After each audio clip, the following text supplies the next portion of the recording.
live in a very interesting time where tablets and phones, friends and family are able to capture moments in time and create all these archives of memory and happening.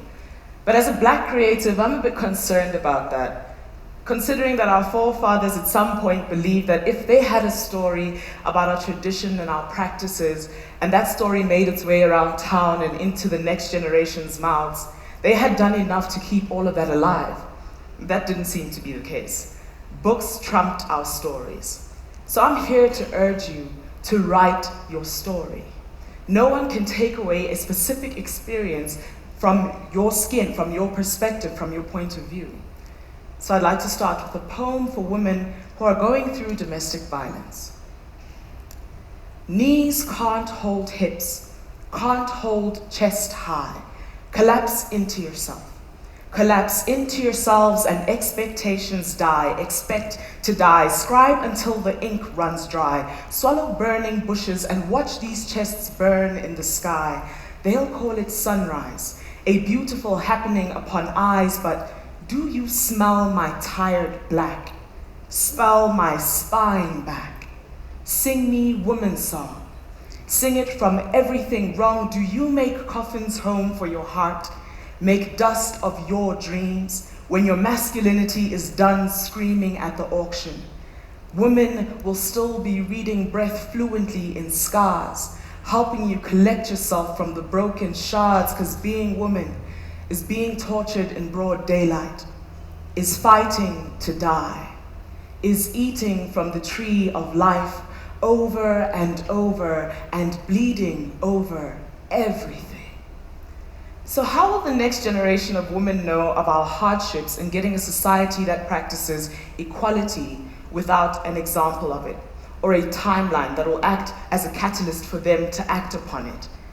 I think I'm also trying to implore you to come into writing, because here we have a space where we validate opinion. We have a platform where we create agents of social change.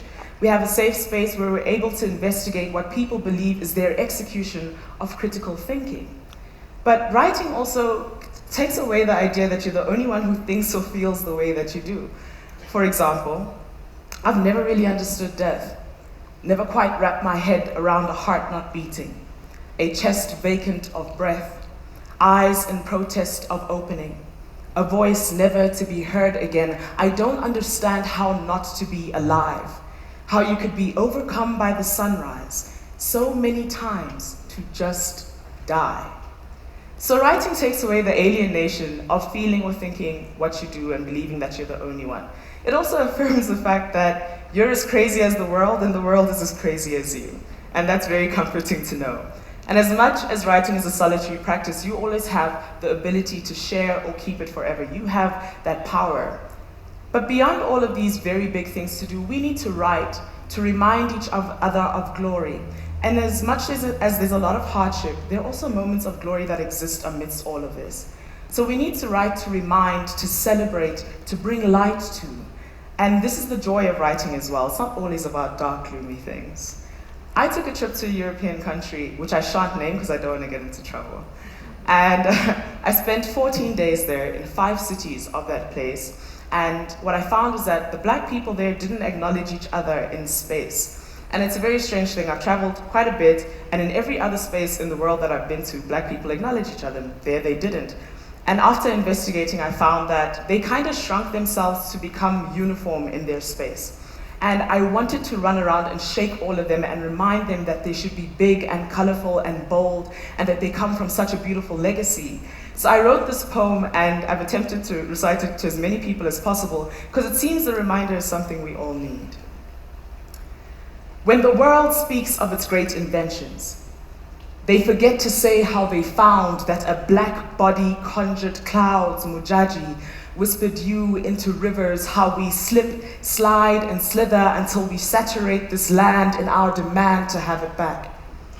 We blew the sun on its course through these lungs, blew the sun into the sky, for there lies our kingdom, bestowed our origin with the brightest rock so no one forgets where they came from. We feast with kings every evening, created healing from just trees. We dreamt the waves into every ocean and sea. We are mobile hearts and don't know how else to be.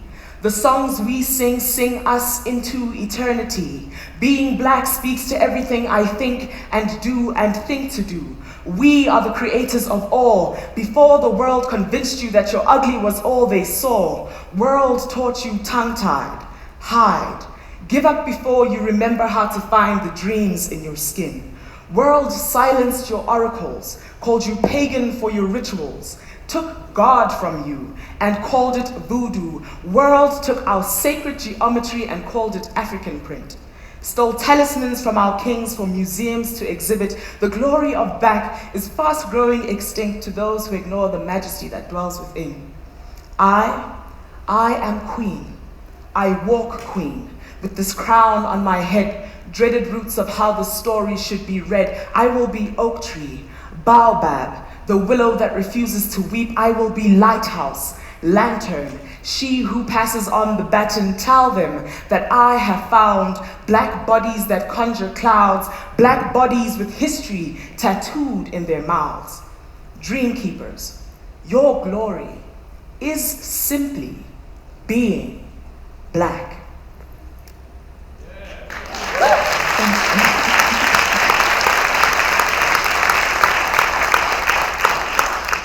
So if claiming truth to history was a game of rock, paper, scissors, books would trump mouths today and every other day forward. So heed the call to write your story however you feel you should do so. Pour resource into spaces that really allow people to come alive. Believe that your employees are people with stories just as important as your own. And to everybody listening, I'd like you to know that you have the ability to create safe space for yourself. You're not wrong for opposing concepts or social constructs. You are everything you need. So do what beckons your spirit. Take leaps of faith. You're not stuck. Write your truths. Write your journeys. Write of your wishes of this world. You could really change someone's life. My life was changed by words. Thus, I'm a humble servant since. I wish you all the best in your journeys of writing. Thank you.